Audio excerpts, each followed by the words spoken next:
on a de la joie à nous retrouver.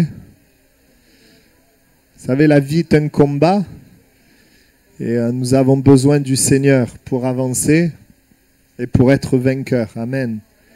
Voilà, je voudrais juste j'avais cette pensée, peut-être quelqu'un se trouve dans une situation où tu te dis mais c'est trop pour moi.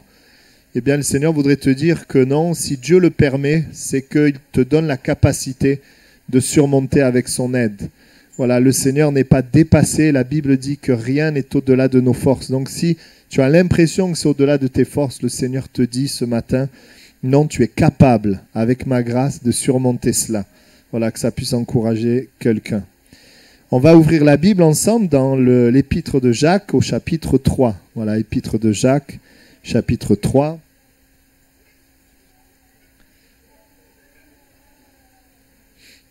Épître de Jacques, chapitre 3.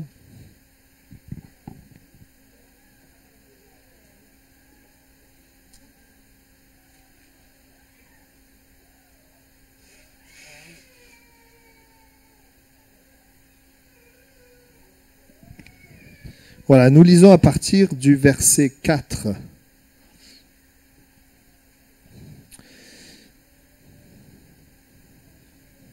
Voici même les navires qui sont si grands et que poussent des vents impétueux sont dirigés par un très petit gouvernail au gré du pilote. De même, la langue est un petit membre et elle se vante de grandes choses. Amen. Voilà, la suite compare la langue, les paroles à un feu qui peut embraser une forêt. Voilà, le titre de mon message ce matin, c'est « Quelle adresse dans ton GPS ?» Je pense que vous avez tous déjà utilisé un GPS pour aller vers une destination. Et la première chose que nous faisons quand on a un GPS, c'est qu'on met une adresse. Et alors que tu mets l'adresse, alors ça va te donner des directions. Tourner à droite, tourner à gauche. Et ça va t'amener à une destination. Tout le monde a utilisé un GPS, ça va. Et j'aimerais dire que la parole de Dieu, je prends un petit peu cet exemple pour montrer que dans nos vies, nous voulons tous arriver à une destination. Et je pourrais dire la destination du bonheur. Je crois qu'on veut tous être heureux. Quelqu'un ne veut pas être heureux ce matin? La destination de l'utilité. On aimerait être utile. Je pourrais aussi dire la destination de la paix. Beaucoup veulent trouver la paix, ou encore l'amour, ou encore la considération. Tout ça, ce sont des choses que croyants ou incroyants recherchent. Et j'aimerais vous dire que si tu veux arriver à une destination, il faut rentrer la bonne adresse. Parce que si tu veux aller à un endroit mais que tu ne rentres pas la bonne adresse, tu n'iras pas là où tu veux aller. Et l'adresse, quelque part, et j'ai eu cette pensée, c'est un peu comme les paroles que nous prononçons. La Bible nous montre que selon ce que tu dis dans ta bouche, tu vas dans une certaine direction et tu vas vers une destination. Il y a des paroles, et c'est ce qu'on vient de lire, les navires sont dirigés en fait par le gouvernail et pour les amener à une direction. Et c'est comparé à nos paroles. Nos paroles dirigent nos vies. Si quelqu'un sans arrêt dit, souvent je prends cet exemple, je suis nul, j'y arriverai jamais, j'ai pas de chance, etc. Il va arriver à la destination de la dépression. Il va pas arriver à la destination de la joie. Hein. Les paroles que tu vas prononcer, les paroles que tu vas dire, eh bien vont t'amener dans une certaine direction et tu vas arriver à une destination. Moi, vous savez, je suis sur l'Aunaguet et souvent, je vais à Toulouse-Est ou à Toulouse-Minime. Mais ce n'est pas la même adresse. Ce n'est pas la même direction. Alors, le début, c'est la même direction. Et à un moment donné, pour aller à Toulouse-Est, je prends le périph', alors que pour aller à Toulouse-Minime, je continue tout droit. Et j'aimerais, et ce matin, le Seigneur voudrait t'interpeller et te dire que ce qui sort de ta bouche est important. Parce que c'est ce qui va te diriger. C'est ce qui va t'amener dans une certaine direction. Parfois, on ne comprend pas pourquoi il nous arrive certaines choses. On est très bon pour dire c'est la faute des autres, c'est la faute des circonstances, c'est la faute de ci ou de ça. Et c'est vrai, je dois reconnaître que les circonstances et les autres ont une influence. mais tu choisis toujours la réaction que tu as face aux circonstances et face aux autres. C'est toi qui choisis les paroles que tu vas prononcer. Vous savez, je dis souvent, des fois on entend que le désert, ça nous change. Non, le désert, ça ne nous change pas. C'est le choix que tu fais dans le désert. Soit tu choisis de te rebeller contre Dieu et tu vas aller dans une direction qui ne sera pas bonne, soit tu choisis de crier à Dieu et demander son aide et tu iras dans une bonne direction. Amen. Notre langue, nos paroles vont donner une direction.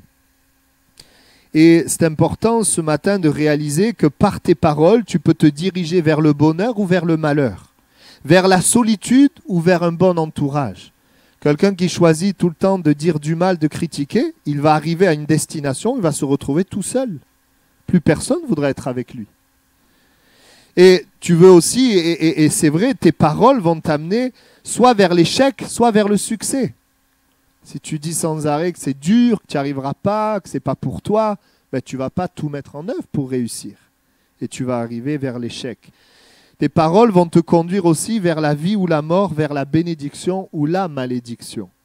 Et ce matin, le Seigneur veut nous enseigner aussi, nous interpeller, nous enseigner par rapport à ce domaine.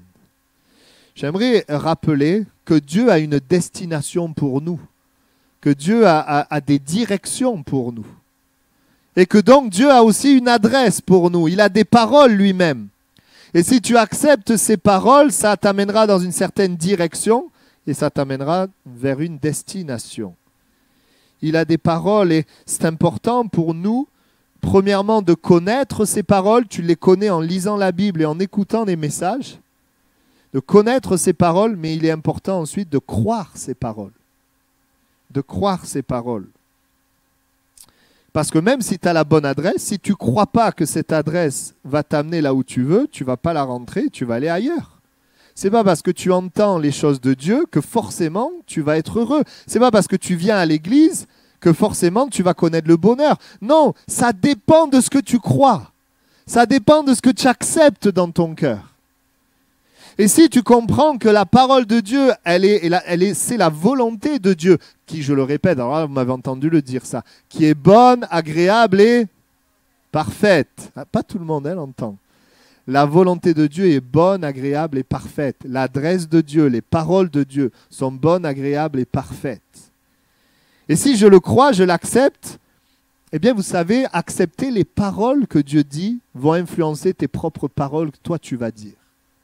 Et ça, il faut bien le comprendre quand c'est vrai que, vous savez, on est vraiment influencé. Je ne sais pas si vous avez vu ça, on le voit souvent avec les adolescents.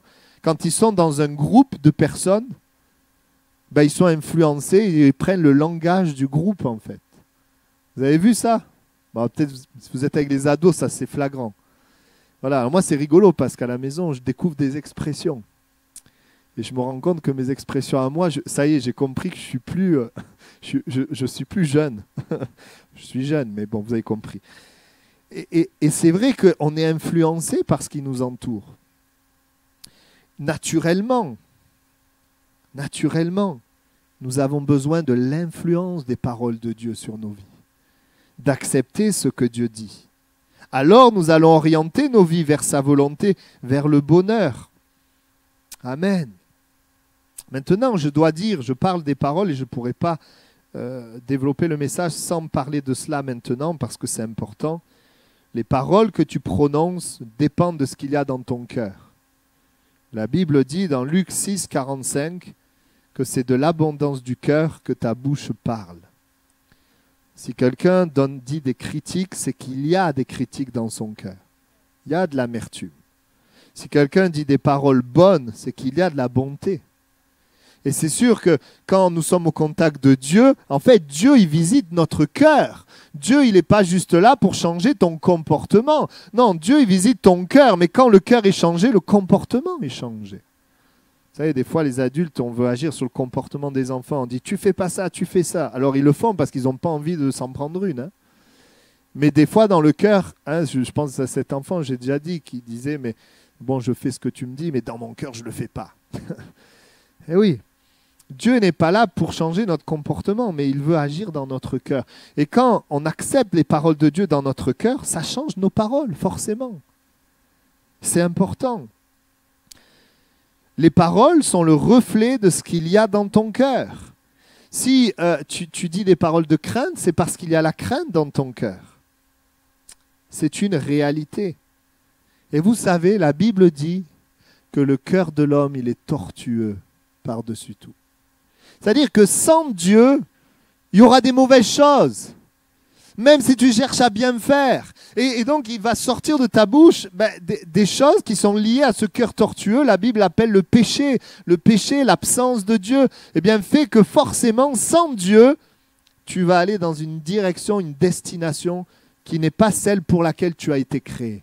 Parce que tu as été créé par Dieu, pour Dieu. Mais à cause du péché, ce cœur tortueux, sans Dieu, eh bien, tes paroles vont t'échapper. Il y a des choses que tu vas dire que tu ne voudrais pas dire. Et tu vas te diriger vers un endroit où tu ne voudrais pas aller. Sans Dieu, les mauvaises choses dans notre cœur vont se traduire par de mauvaises paroles. La Bible dit que l'homme, dans le Proverbe 23,7, il est comme les pensées de son âme. L'homme est comme les pensées de son âme. Maintenant, c'est vrai que quand tu rencontres Jésus et que Jésus vient habiter dans ton cœur change et tes paroles changent. Amen. Et tu peux prendre la direction de la vie. Amen. Et ça, c'est merveilleux. Et c'est important de dire oui, le cœur de l'homme est tortueux parce que dans sa nature, il est pécheur. Et donc, quand dans ta nature, tu es pécheur, naturellement, tu vas dire des choses qui sont le mal et qui ne sont pas le bien. C'est un peu comme les mouches, parce que c'est dans leur nature, elles vont aller vers les choses sales. Alors que les abeilles, elles vont aller vers le nectar, vers des bonnes choses. C'est la nature. Et Dieu est venu, il a donné Jésus sur la croix qui donne sa vie pour changer ta nature, pour que tu sois un enfant de Dieu, une fille de Dieu. Changer ta nature. Et quand la nature change, les paroles changent, la direction change, la destination change. Alléluia. Alors j'aimerais développer, j'avais 14 points, mais rassurez-vous, je vais en faire que quelques-uns. J'aimerais développer plusieurs points justement de ces mauvaises adresses, ces mauvaises paroles et de ces bonnes adresses, ces bonnes paroles qui vont nous amener vers le bonheur, vers ce qui est bon pour nous. Premièrement, j'aimerais parler, Éphésiens 4, 29 nous dit, Éphésiens 4, 29, qu'il ne sorte de votre bouche aucune parole mauvaise, mais s'il y a lieu, quelques bonnes paroles qui servent à l'édification et communiquent une grâce à ceux qui l'entendent. Amen. Et puis dans d'autres passages, on voit, pour aller un petit peu plus précisément, quand il est parlé des paroles mauvaises, j'aimerais parler de ce qu'on appelle les critiques. Quand tu critiques les gens, tu critiques les personnes. Je vais un petit peu développer ça. Les critiques sont comme des mauvaises paroles, des mauvaises adresses. Si tu critiques, tu vas aller dans une direction qui ne sera pas bonne. Même si je vais nuancer, parce qu'il y a critiquer les gens et il y a critiquer les actes, c'est deux choses différentes. Donc je vais quand même nuancer. Mais on voit que la mauvaise parole, la critique dont je parle, c'est mettre un jugement négatif sur quelqu'un. Enfermer quelqu'un dans un jugement négatif. La Bible nous invite à ne pas juger les gens. Par contre, juger les actes, c'est autre chose. Parce que nous sommes amenés dans la vie à juger des actes pour s'améliorer. C'est pour ça qu'on parle aussi de critique positive. Vous avez déjà entendu ça?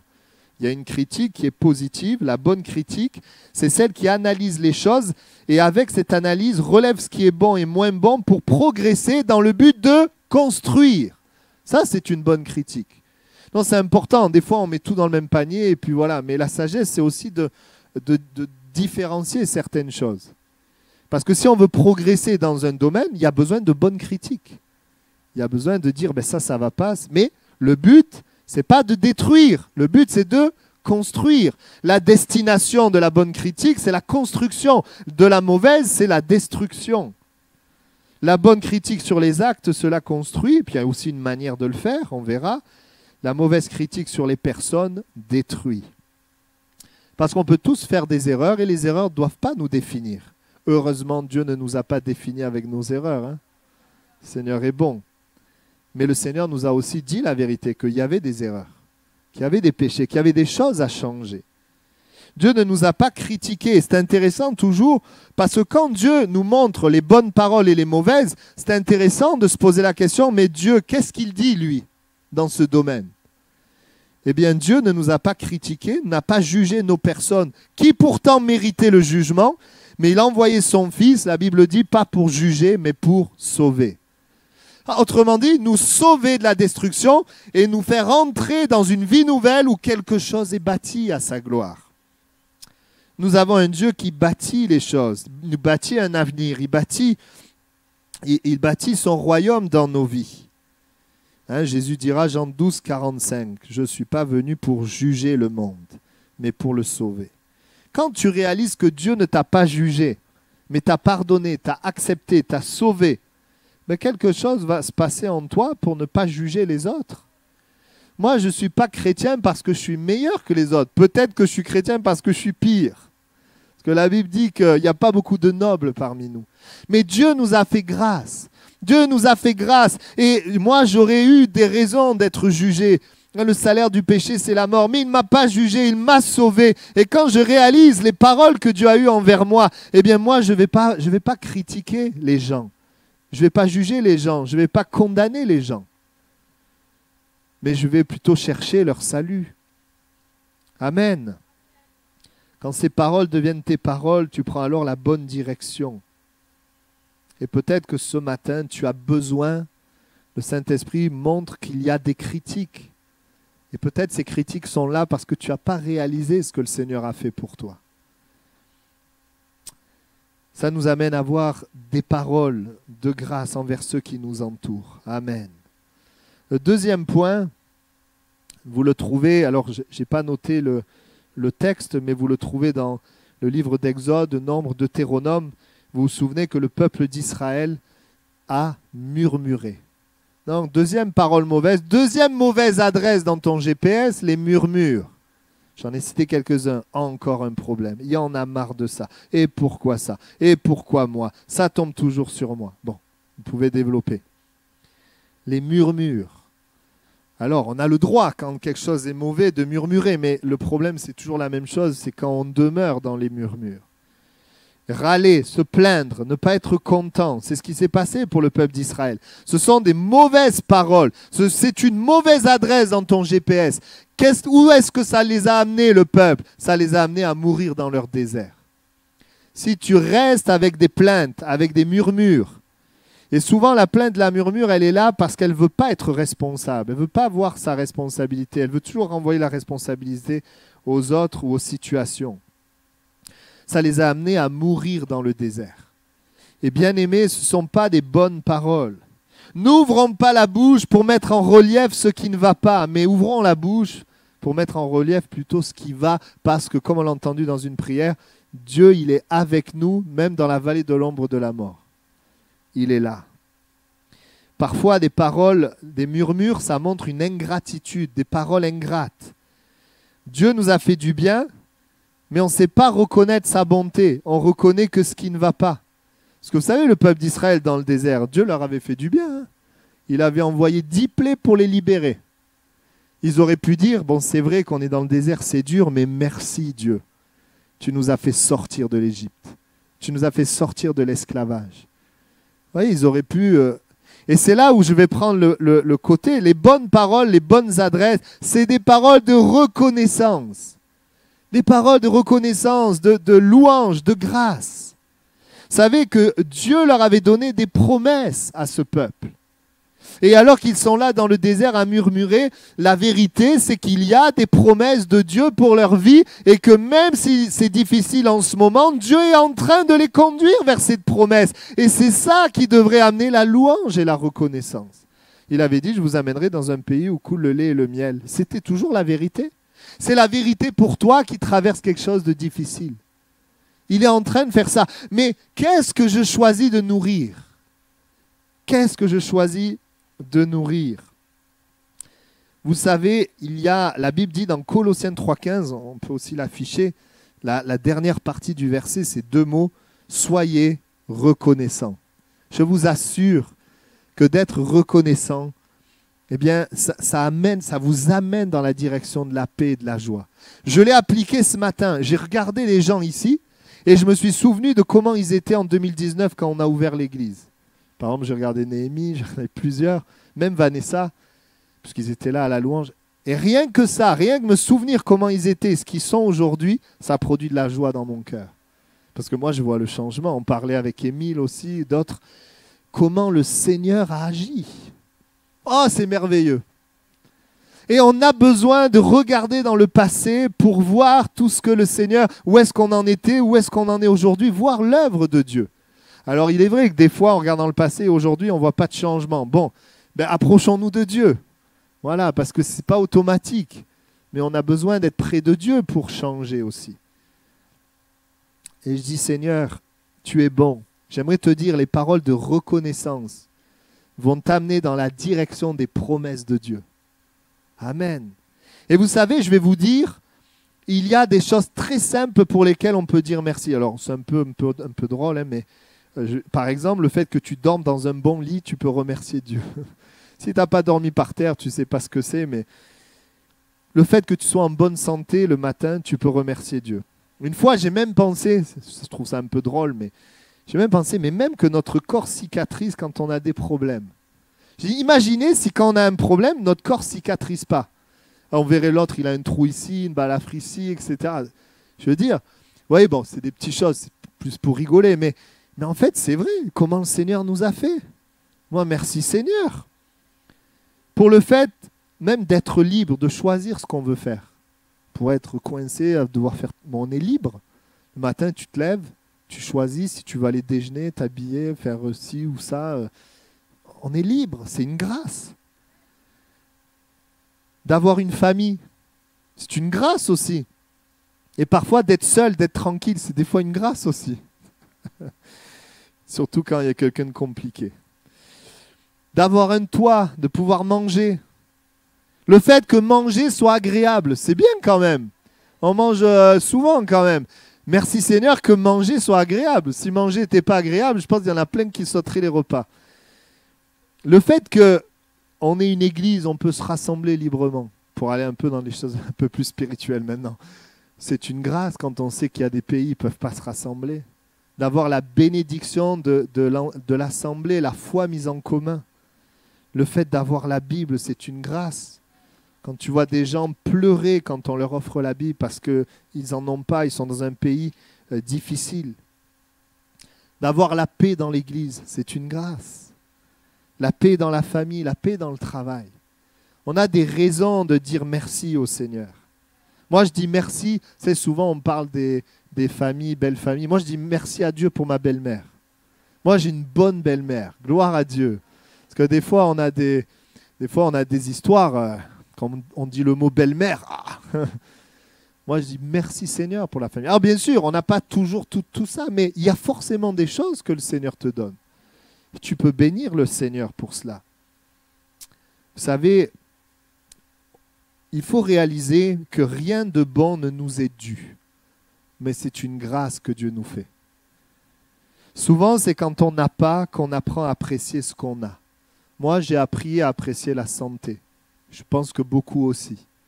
Parce que quand tu n'as pas la santé, tu sais à quel point c'est précieux la santé. Tu te lèves, tu vas bien, tu fais les choses, tu ne remercies pas Dieu, mais le jour où tu ne te lèves pas, où tu ne peux rien faire, tu réalises que c'est précieux la santé. La parole de Dieu nous dit que Dieu est riche en bonté. Vous m'avez souvent entendu le dire, il est bon, il est riche. Il a des paroles bonnes et pleines d'amour pour toi. Des promesses. Ses paroles sont sagesse. Il a des instructions. Ses paroles sont des paroles de grâce où il nous pardonne. Il nous donne une faveur à cause d'un autre, à cause de Jésus. Ces promesses où il nous rend utiles. Il dit voilà, moi j'ai une promesse pour toi. Je vais utiliser ta vie pour qu'elle soit utile pour mon royaume. Des paroles de bonté, de bénédiction. Nous ne méritons pas, mais il nous bénit. Et nous devons accepter ces paroles si nous voulons nous-mêmes avoir des paroles de bonté envers notre prochain. Des paroles de louange pour le remercier. Amen. Que le Seigneur soit béni. Je continue chaque jour d'essayer de regarder dans ma journée ce que le Seigneur fait de bon. Ça doit faire 2-3 ans que je fais ça. Et je vous assure, ça réjouit mon cœur. Ça réjouit mon cœur, ça me montre que Dieu est là, que Dieu est présent. Amen. Troisièmement, et donc je souhaite bien sûr que tu mettes ces paroles, que ces paroles soient comme ton adresse dans ton GPS. Troisièmement, les mauvaises paroles, il est parlé des paroles de haine, de colère et des paroles dures. Ce sont aussi des mauvaises paroles qui nous amènent vers une direction de destruction. Proverbe 15.1 dit « Une réponse douce calme la fureur, mais une parole dure excite la colère. » La dureté va créer chez l'autre un énervement, va t'amener dans une mauvaise destination. Des fois, il y a des choses légitimes, il y a des choses vraies, mais on les dit avec colère et au lieu d'obtenir ce que tu aimerais, tu obtiens un autre problème. Parce que la colère, la dureté, la haine, l'amertume, toutes ces choses ne t'amèneront jamais dans la justice, ne t'amèneront jamais dans la joie, ne t'amèneront jamais dans la paix. Jamais. Non, la Bible dit une réponse douce calme la fureur. Les paroles de Dieu, c'est des paroles douces. Et les paroles que le Seigneur veut que tu aies, ce sont des paroles douces. Amen. Vous savez, quand on te donne une parole dure, ça fait quoi comme effet? Ça te casse, ça t'abîme et ça fausse même la relation. Ça fausse la relation. Parce que des fois, on s'aime, mais comme on parle durement, ça fausse les choses. Et je vais vous dire, des paroles dures peuvent même marquer la personne. Toi, sous le coup de la colère, tu dis quelque chose, hop, tu passes, tu demandes pardon, tu passes à autre chose, mais l'autre, il a entendu, ça l'a marqué, il peut rester des années avec ça. Et c'est important que nous réalisons, nous avons besoin d'avoir, on le verra, on va en parler tout à l'heure, des paroles, c'est vrai, de vérité, mais nous avons besoin d'avoir de la douceur. La Bible dit, un jour, Dieu m'a parlé avec ça, que votre douceur soit connue de tous les hommes. Oh, il faut que ça soit connu de tous les hommes. Que nous ayons des paroles douces. On peut dire des choses pas agréables, mais avec douceur. Je ne parle pas d'hypocrisie là. Hein. Avec douceur. Quand il y a la douceur, comme le miel, ça fait du bien. On peut recevoir. La douceur est importante au milieu de nous. Amen. Des paroles douces. Vous savez qu'à un moment donné, et juste je reviens à ce que je disais sur comment une parole peut marquer quelqu'un. À un moment donné, il y a une femme qui s'appelle Jézabel, une femme mauvaise. Elle envoie un message, une parole au prophète de Dieu. Et elle lui dit que Dieu me traite dans toute leur rigueur, que les dieux, c'est les dieux, me traitent dans toute leur rigueur si demain à cette heure je ne fais de ta vie ce que tu as fait de la vie de chacun d'eux. Donc en gros, elle lui dit que les dieux me traitent dans toute leur rigueur si demain tu es encore vivant, tu vas mourir. C'est juste une parole, hein. Mais il est dit que Élie, voyant cela, se leva, s'en alla pour sauver sa vie. Il arriva à Beersheba qui appartient à Juda, il laissa son serviteur et là, il se mit à demander la mort. Il s'en est marre, c'est trop dur, etc. Vous voyez comment une seule parole peut détruire quelqu'un, peut décourager quelqu'un, peut enlever toute confiance. Par la parole, je peux donner confiance. Par la parole, je peux enlever la confiance. Par la parole, je peux attrister, je peux aider la personne à aller dans la dépression. Ou par la parole, je peux ramener la personne dans la paix. Et les paroles dures, les paroles de colère, les paroles de haine, eh bien, ce sont des paroles qui ne vont pas produire quelque chose de bon. Que le Seigneur nous aide à ne pas avoir ces paroles-là, mais des paroles douces. La violence peut se manifester par des paroles. Touche l'intégrité de la personne et détruit. Et vous savez, vous serez peut-être d'accord avec moi pour vous rendre compte que c'est fou de voir comment les gens, ils ont du mal à croire les paroles positives, mais comment par contre ils sont rapides à accepter les paroles négatives. Vous avez remarqué ça? Tu te dis, tu sais, tu vas y arriver. Non, je ne vais pas y arriver. Si, tu vas y arriver. Tu peux. Non, tu crois. Non. On a du mal à accepter. Par contre, tu es nul. Ah ça, il n'y a pas besoin de dire, tu crois que je suis nul? Non. T'es nul. Oh, je suis nul. En fait, c'est vrai ce que je vous dis. L'être humain, il capte vite ce qui est négatif. Par contre, il a du mal à croire ce que Dieu dit, ce qui est positif. Nous sommes appelés à prononcer des paroles douces, même quand nous sommes attaqués et blessés. Et ça, c'est possible comment? Humainement, c'est pas possible. Mais avec Dieu, c'est possible parce que tu peux te décharger sur le Seigneur des paroles dures que tu as reçues. Tu peux décharger et dire, Seigneur, voilà ce qui m'est dit. Ça amène le trouble dans mon âme, mais je me décharge sur toi. Et le Seigneur, il va te donner sa bonne parole qui va te relever, t'aider à pouvoir répondre avec douceur. On en a besoin, amen. Vous savez, si on ne se décharge pas sur le Seigneur, les paroles que nous recevons, ça peut amener des racines d'amertume. Des racines. Et quand vous savez, les racines, c'est caché. Mais ça pousse. Et à un moment donné, ça sort de terre. Et on voit, et à un moment donné, on se réveille, on veut déraciner, mais on ne peut plus. Parce qu'il faut le prendre avant. Il y a des choses qu'il ne faut pas laisser dans notre cœur. Ce n'est pas toujours facile. Et souvent, la colère, la dureté, toutes ces choses peuvent se manifester quand on réprimande quelqu'un. Mais j'aimerais vous dire, la réprimande en soi, elle est bonne parce que, comme je disais, parfois il y a des choses à corriger. Mais la réprimande, Dieu nous invite à la faire avec douceur.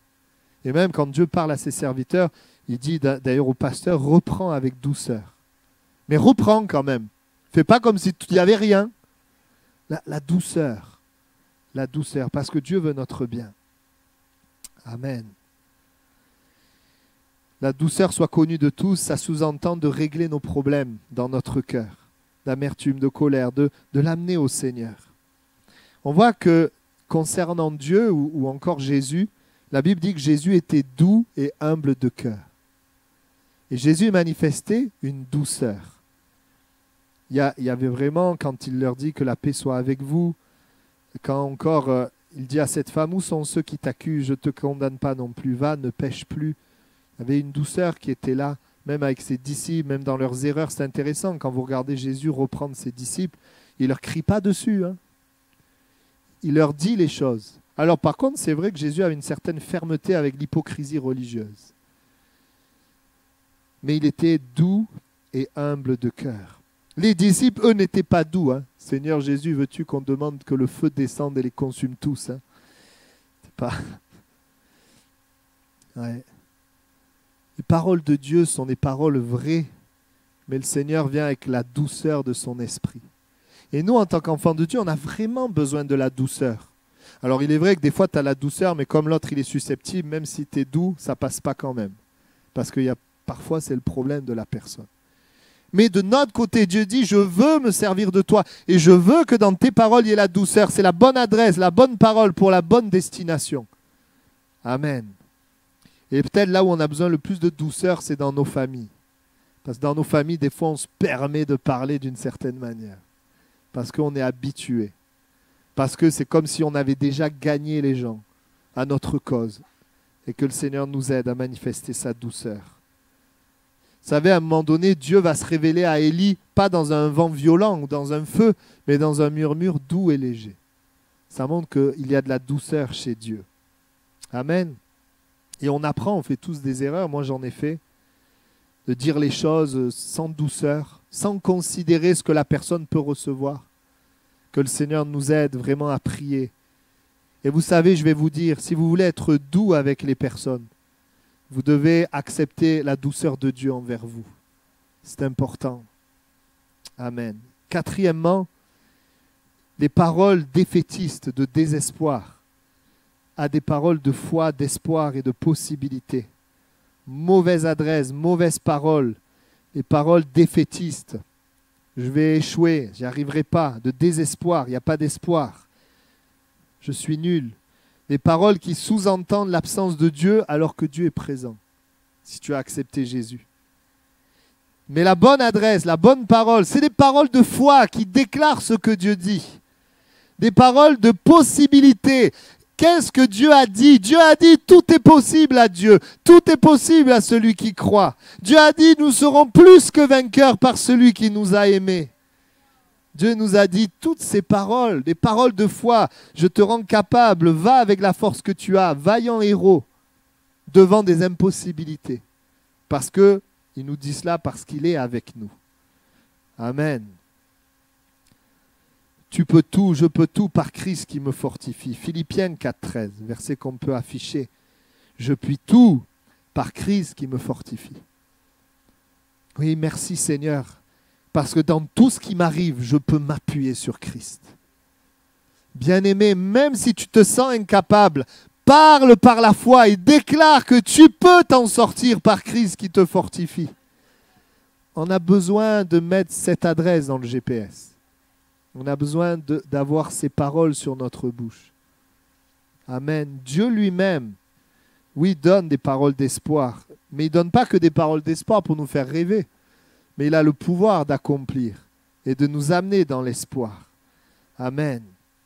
Regardez dans Jérémie chapitre 1, versets 6 à 8, c'est Jérémie qui dit « Ah Seigneur éternel, je ne sais pas parler, je suis un enfant ».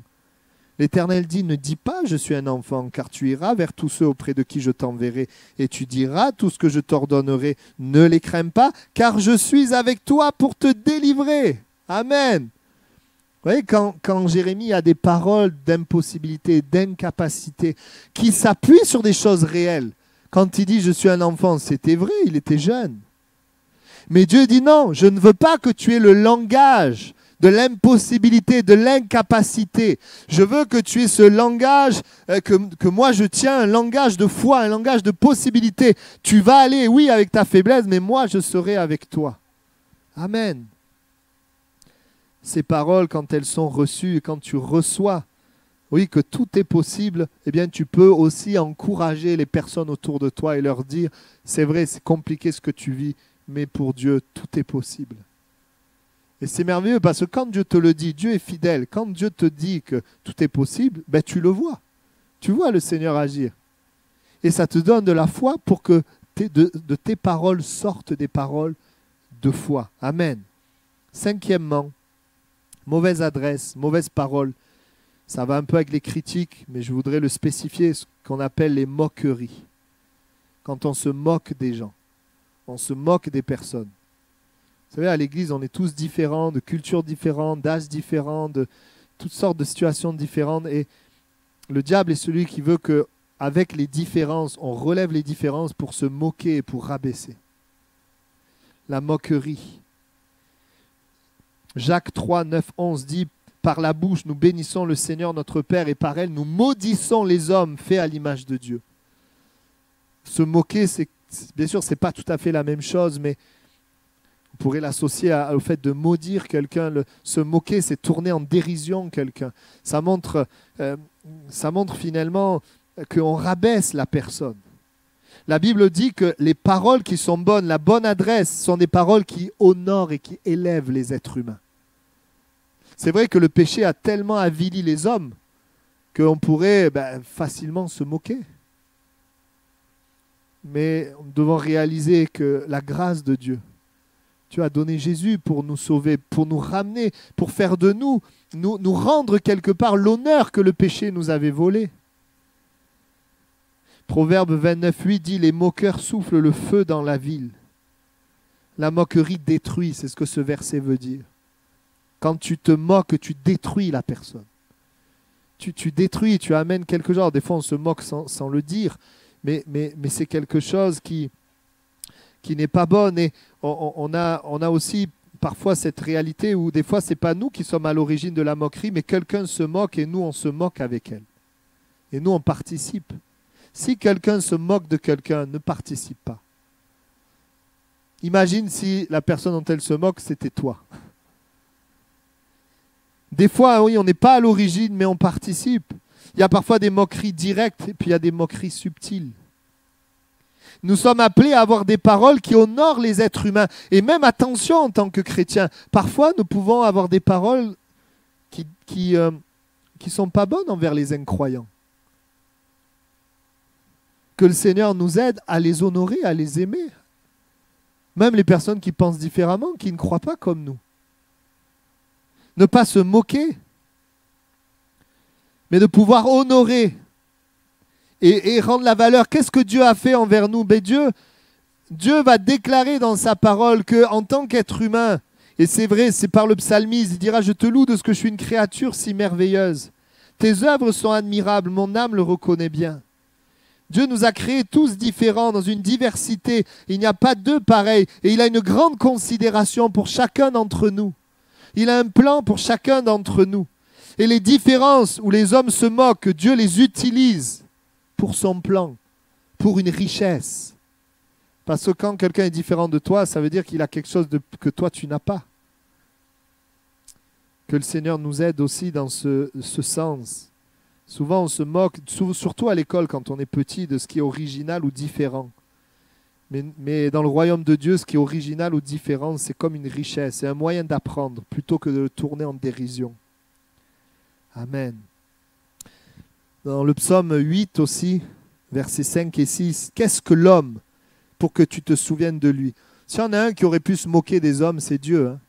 Mais ce n'est pas du tout dans son cœur. Qu'est-ce que l'homme pour que tu te souviennes de lui, le Fils de l'homme, pour que tu prennes garde à lui? Tu l'as fait de peu inférieur à Dieu et tu l'as couronné de gloire et de magnificence. Si Dieu ne nous méprise pas mais nous considère, nous voulons considérer notre prochain dans nos paroles. Oui, nous voulons considérer notre prochain. Honorer, aimer, considérer. Et quand je reçois que Dieu me considère, que Dieu m'aime, qu'il ne se moque pas de moi, mais dans mes différences, eh bien, il m'aime, il m'accepte, et même il les utilise, eh bien, ça me donne des paroles de bénédiction pour ceux qui sont différents, de grâce, de bonté. Amen. Le temps passe, 6e point. Maintenant, j'aimerais développer les paroles, les mauvaises paroles, mauvaise adresse, les paroles hypocrites, les paroles flatteuses ou encore exagérées. Les paroles de Dieu, elles, sont des paroles vraies, des paroles de vérité. La bonne adresse, c'est la vérité. Parole de vérité. Proverbe 29,5 dit « Un homme qui flatte son prochain tend un filet sous ses pas. » Là, avant de parler de l'hypocrisie, je voudrais parler de la flatterie. La flatterie, c'est de dire du bien au-delà de ce qui est vrai et de ce qu'on pense. C'est-à-dire que dans la flatterie, il y a quelque chose de gentil, mais qui n'est pas vrai. Donc, en ça, le gentil, entre guillemets, hein, vous comprenez ce que je veux dire. La Bible nous invite à la vérité. Bien sûr, c'est vrai qu'on a aussi ce cœur de bonté, où on veut chercher ce qui est bon et ce qui est bien. Les paroles de vérité peuvent même parfois blesser. Mais la Bible dit, Proverbe 27,6, que les blessures d'un ami prouvent sa fidélité. Mais les baisers d'un ennemi sont trompeurs. Parce qu'un véritable ami, bien sûr, va être bon, mais quand il y a un problème ou quelque chose, il va dire la vérité parce qu'il aime véritablement la personne. Des fois, on peut dire tout est bien, mais en fait, la personne sait que c'est pas bon, mais il te dit c'est bon. C'est pas l'amour, ça. Ça, c'est pas l'amour, hein. Bien sûr, et je profite de faire un lien entre le point d'avant et ce point-là. Un des points d'avant, c'est que Dieu nous amène à dire la vérité avec douceur. Et je vais même aller un peu plus loin, si on aime vraiment. C'est vrai, on va dire la vérité, mais voyez, avant de pouvoir dire la vérité, on doit avoir une relation de confiance avec la personne. Si tu n'as aucune relation, que tu arrives, tu lui dis la vérité, il va dire, mais tu te prends pour qui? Pourquoi tu me juges? Ça se construit, ça se bâtit. Parce qu'on a une relation de confiance, il y a des choses qu'on peut dire. Puis il est vrai aussi, il y a des gens qui sont capables de recevoir, d'autres qui ne sont pas capables de recevoir. Donc on va essayer de donner en fonction de ce qu'on est capable de recevoir. C'est pour ça, ne soyons pas susceptibles, sinon personne ne pourra te parler, tu ne pourras jamais changer. Et si on n'est pas susceptible, on pourra nous dire les choses, on pourra changer. Amen. Avant de dire ce qui est bon de faire, montre l'intérêt que tu as pour la personne. Et pour ça, c'est vrai, une relation de confiance est important. La réprimande et la sagesse, dire ce qui n'est pas bon, mais expliquer et dire comment faire selon sa parole. Toujours dans le but de bâtir, de construire. Amen. Et Dieu, lui, comment il nous parle? Eh bien, Dieu nous parle avec douceur, mais il nous parle avec vérité. D'abord, il nous montre qu'il nous aime. Il nous aime vraiment. Il a donné Jésus, mais il nous montre aussi qu'on est des pécheurs, qu'on a besoin de pardon, que le péché amène la mort, qu'il y a un problème qui est grave. Et il nous donne l'espoir, le sacrifice de Jésus. Et on peut recevoir la vérité et l'espoir. Amen. Ça, c'est notre Dieu. Il n'est pas hypocrite. Il n'est pas flatteur. Il est juste vrai. Et il est amour. Amen. Je reviens maintenant à l'hypocrisie. Proverbe 16, 13 dit « Les lèvres justes gagnent la faveur des rois, et ils aiment celui qui parle avec droiture. » L'hypocrisie, c'est de dire des choses gentilles devant la personne et autre chose quand la personne n'est pas là. Et je vais même dire, attention, quand vous dites quelque chose à quelqu'un en face, et que quand vous êtes sur les réseaux sociaux et que vous écrivez des choses que vous ne diriez pas en face. Les réseaux sociaux peuvent être un bon moyen d'être hypocrite. Parce qu'on ne voit pas la personne, de se permettre de dire des choses qu'on ne dirait pas en vrai. Les réseaux sociaux sont très bien, il y a plein de qualités, de choses utiles. Mais des fois, on peut se permettre de dire des choses par SMS qu'on ne dirait pas en face. Et Dieu nous appelle à être courageux, à être vrai. Et Dieu nous appelle, lorsque nous disons quelque chose à quelqu'un, eh bien, de garder une cohérence. De garder une cohérence quand nous sommes avec d'autres personnes. Dites-vous toujours, quand tu parles de quelqu'un, demande-toi, si la personne était là, est-ce que tu parlerais comme ça? Il n'y a pas longtemps, moi j'ai fait une erreur à ce niveau-là et j'ai réalisé. Et j'ai dit, Seigneur, j'ai demandé pardon. Yes, pardonne-moi, parce que c'était pas bon. Il y a des moments, oui, ça nous arrive d'avoir un décalage. L'hypocrisie. L'hypocrisie, c'est aussi de s'intéresser à quelqu'un, de faire croire qu'on s'intéresse à lui, mais en recherchant quelque chose de sa part. C'est-à-dire, par exemple, tu t'intéresses à lui, lui croit que tu t'intéresses à lui, mais en fait, tu t'intéresses parce que tu sais que tu peux gagner quelque chose de cette personne. Ça, c'est aussi une hypocrisie. C'est caché, hein, personne ne le voit, mais à un moment donné, ça ressort.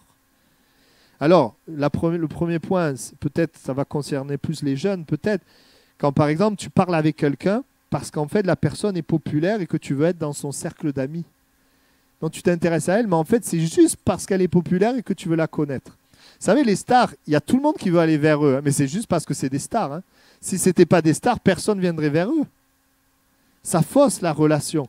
Bon, ça encore, ça ne nous concerne peut-être pas beaucoup. Par contre, ce qui nous concerne, parfois on peut s'intéresser à quelqu'un parce qu'on sait qu'elle est riche et qu'elle peut nous aider.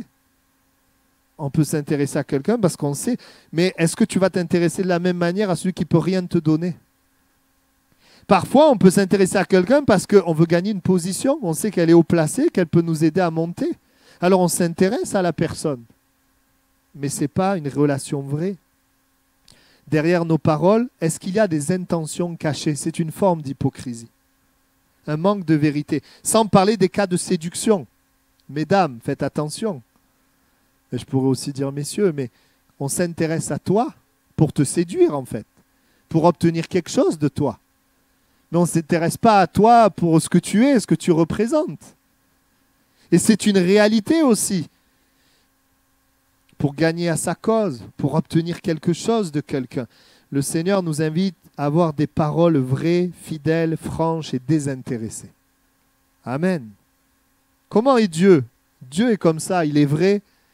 Et vous savez, quand Dieu vous parle, il n'y a pas autre chose dans son cœur. Quand Dieu vous parle, quand Dieu dit quelque chose, son cœur est avec la parole qu'il dit. Amen. Et c'est merveilleux parce que Dieu dit la vérité. Et quand toi, tu reçois la vérité, la vérité, elle t'affranchit. La vérité, elle te comble. Ce que Dieu dit te comble et tu peux avoir des paroles vraies. Tu n'as pas besoin de recevoir d'un tel et d'un tel. Parce que tu as reçu de Dieu. Tu peux parler avec quelqu'un pour bénir et donner de manière désintéressée. Alors ça ne veut pas dire non plus que parce qu'il est riche, tu ne lui parles pas. Non, tu peux parler aux riches comme tu peux parler aux pauvres. Mais tu ne parles pas pour obtenir quelque chose. Tu leur parles parce que tu as déjà quelque chose et que tu veux leur donner. Et tu veux les bénir. Amen. Dieu est vrai, il ne change pas.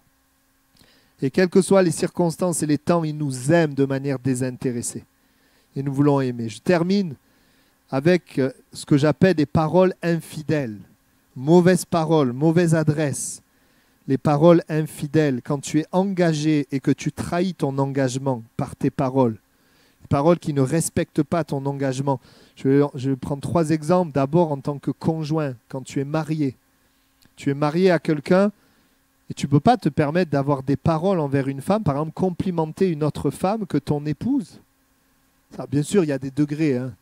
Voilà. Mais il y a des choses, des paroles qui ne respectent pas notre engagement.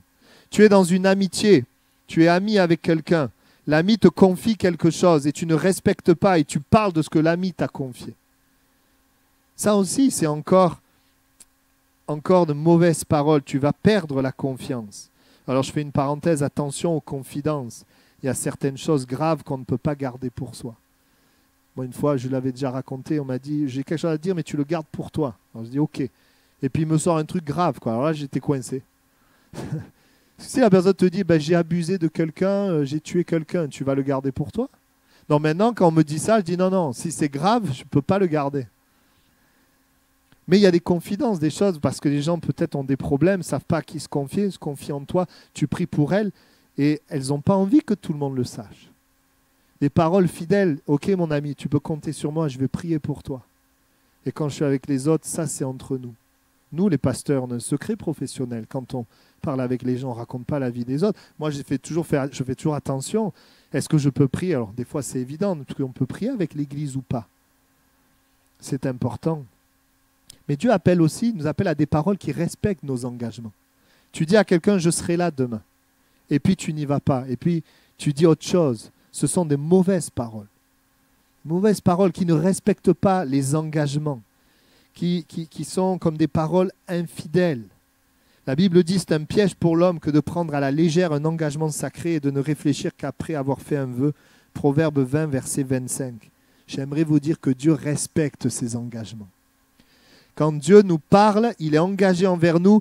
Et Dieu nous dit, quand tu acceptes Jésus, je deviens ton Père. Et en tant que Père, je respecte mes engagements de te protéger, de te guérir, de te corriger, de te nourrir, de te diriger.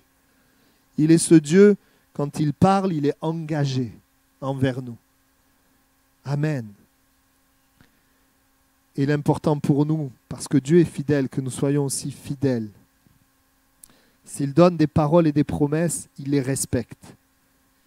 Et quand je reçois des paroles de Dieu véritables, fiables, ben moi je peux aussi donner des paroles fiables. Je peux dire à mon frère, tu peux compter sur moi tel jour. Et le jour arrive et je suis là. Alors il peut y avoir bien sûr des imprévus, mais j'avertis. Je suis fiable, fidèle. Amen. Amen. C'est fini. Amen. Juste pour résumer, j'aimerais vous dire ceci. Quand je crois et que je reçois les paroles de Dieu, ça change mon cœur et ça change mes paroles. Et voyez, je passerai à côté si ce matin je vous disais, mon message n'est pas que vous essayez de changer vos paroles. Je passerai à côté si je vous disais ça. Allez-y, hein, changez vos paroles. Bon courage. Hein, parce que si ton cœur ne change pas, même si tu changes tes paroles, ben, à un moment donné, le cœur, il va... Voilà. Non, mon message, c'est t'ouvrir aux paroles de Dieu. Accepte les paroles de Dieu. Reçois par la foi les paroles de Dieu qui vont changer ton cœur et t'amener dans ces directions. Maintenant, c'est vrai pour ceux qui ont déjà reçu Dieu. Peut-être que le Seigneur, par son esprit aujourd'hui, te fait prendre conscience qu'il y a certaines paroles qu'il faut évacuer, qu'il faut enlever. C'est des mauvaises adresses. Ça vous arrive, prendre le GPS et vous tromper de chemin. Oh là là, vous savez, quand vous prenez le périph', là, je ne sais pas si ça vous est arrivé. Et des fois, vous voulez continuer le périph', et puis des fois, vous prenez l'autoroute. Mais si vous prenez l'autoroute, moi, ça m'est arrivé déjà 3 fois déjà. On a la tête dans la lune. Oh, là, on a pour 20 minutes. Hein. Allez. Alors, on roule.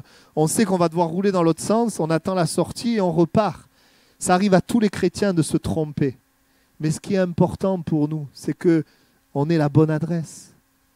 C'est qu'on ait la bonne adresse et qu'on se rende compte qu'on se trompe. Parce que c'est terrible quand tu mets une adresse, tu penses aller à un endroit et en fait, ce n'est pas là où tu voulais aller. Que le Seigneur nous aide avec sa grâce à aller dans la bonne direction.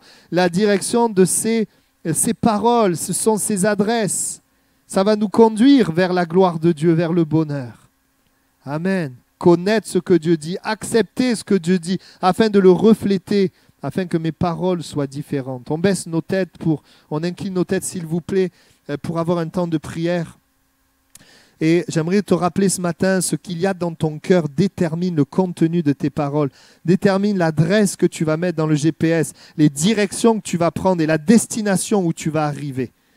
Et ce matin, nous voyons que voilà, mes paroles vont amener une bonne ou une mauvaise direction. La Bible révèle ce que Dieu dit de nous. La Bible révèle les paroles de Dieu, les bonnes adresses. Ces paroles qui vont nous changer, nous aider, qui vont bâtir, qui vont construire et nous permettre aussi de refléter Dieu et d'avoir des bonnes paroles envers les hommes. Dieu a des paroles encourageantes pour toi, pleines de bonté, douces, d'espoir, de possibilités, qui t'honorent, des paroles de vérité, des paroles engagées envers toi. Est-ce que tu veux les accepter? Est-ce que tu veux les recevoir? Est-ce que tu veux dire oui, amen à ce que nous avons vu ce matin? Si tu acceptes cela, ton cœur va changer, tes paroles vont changer et tu vas refléter Dieu. Tu vas prendre la bonne direction, aller vers la bonne destination. Si je me suis trompé, eh bien Dieu me pardonne et Dieu m'aide. Dieu me secourt. Le GPS recalcule la bonne direction. Quand je me trompe et que je demande pardon, t'inquiète pas, Dieu recalcule. Il n'avait peut-être pas prévu que tu passes par ce chemin, mais tu t'es trompé. Eh bien Dieu, il est celui qui recalcule et qui te permet d'aller quand même vers la bonne destination malgré tes erreurs. Et c'est ce que le Seigneur veut faire ce matin encore pour toi. Que le Seigneur soit béni. Est-ce que nous voulons, en tant que peuple de Dieu, est-ce que nous voulons accepter les paroles de Dieu sur notre vie? Et est-ce que nous voulons aussi laisser la parole de Dieu nous enseigner pour ne pas parler mal? Pour ne pas parler mal, on aura certainement une suite à ce message, parce que je vous ai dit en début que j'avais 14 points. Mais on va s'arrêter là ce matin. Je voudrais faire une parenthèse avant de prier. Ça n'a peut-être rien à voir avec le message, mais je crois que c'est aussi pour quelqu'un. Les paroles de Dieu viennent détruire les paroles du diable. Et peut-être que tu es là, et même s'il y a les paroles de Dieu, toi, il y a d'autres paroles qui sont là. Je voudrais vous partager le témoignage d'une femme qui s'appelle Sylviane. C'est une femme qui avait une thrombopénie, c'est-à-dire un problème au niveau des plaquettes de sang. Elle était couverte d'hématomes, d'ecchymoses, elle avait aussi des maux de tête, et ça s'est aggravé au point que les médecins lui ont dit « vous allez mourir, c'est terminé ». Mais Dieu, et il y avait comme une parole de l'adversaire, de l'ennemi, qui disait « c'est terminé pour toi ». Mais alors elle a cherché Dieu, elle a dit « je ne comprends pas. Pourquoi ça en est là? Qu'est-ce qui se passe ?» Et Dieu lui a dit « tu ne mourras pas, mais tu vivras ». Elle était avec les paroles du diable et les paroles de Dieu, avec la réalité de la maladie, les paroles de mort, de destruction. Mais à ce moment-là, eh bien, elle a cru et elle a été envahie d'une paix. Elle a été envahie de la paix. La paix, vous savez, cette paix qui vient quand tu crois la parole de Dieu. Et elle a été complètement guérie. Complètement guérie. Et je donne cet exemple parce que Dieu veut te dire ce matin que sa parole vient remplacer les paroles du diable, de l'adversaire. Mais c'est à toi aussi de le croire. À toi de l'accepter simplement. Accepte sa parole. Alors, tu verras son action dans ta vie. Amen. Ce que vous croyez, que vous avez reçu, vous le verrez s'accomplir. Amen. On prie le Seigneur ensemble. Est-ce qu'on pourrait juste se lever ensemble? Juste, on peut tous se lever et juste dire, Seigneur, cette semaine, quand je lis la Bible, je veux recevoir tes paroles. Je veux les recevoir. Et cette semaine, je veux aussi que sortent de ma bouche des paroles de vie. Des paroles de vie. Seigneur, nous nous levons ensemble d'un même cœur, l'Église, moi-même, pour t'apporter cette semaine qui vient. Afin que, Seigneur, nous nourrissons dans nos pensées tes paroles. Et afin que sortent de notre bouche ces bonnes paroles que nous avons vues ensemble ce matin. Je prie vraiment pour que tu nous aides à simplement croire, à ouvrir nos Bibles et à croire ce que toi tu dis. Je te prie aussi de nous donner un cœur enseignable pour laisser le Saint-Esprit nous mettre, Seigneur, comme devant un miroir, nous montrer ce qui sort de notre bouche afin de pouvoir corriger.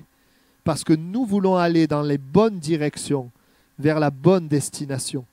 Je prie que cette semaine, tu te serves de nous pour communiquer des paroles de vie aux gens qui sont autour de nous. Dans nos familles, dans les chrétiens de l'Église, les incroyants, les personnes au travail, les gens que nous allons rencontrer. Donne-nous ces paroles-là, Seigneur, au nom de Jésus. Amen. Amen.